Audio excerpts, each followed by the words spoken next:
Hello, we just finished making our fudgy, ayan, salted caramel fudgy brownies made of coconut flour, pero moist and fudgy siya. So, tikman natin siya. And well, this is made with Keto Cucina Classic Dark Chocolate. So, yung chopped chocolate bars, ito yung gamit natin, si Keto Cucina, yung ready to eat na classic dark chocolates. And then, tinop pa natin siya, pwede rin, ng sugar-free chocolate chips. Ayan. So, ito siya.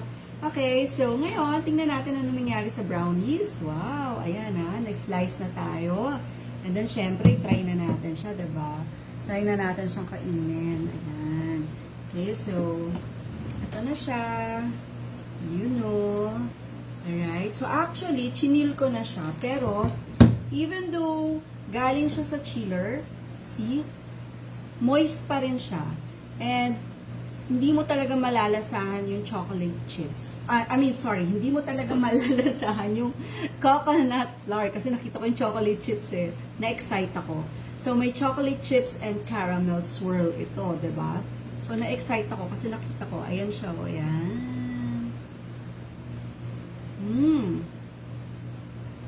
Grabe, sarap.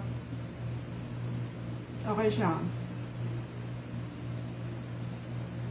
Ayan o, fudgy talaga siya. Sarap.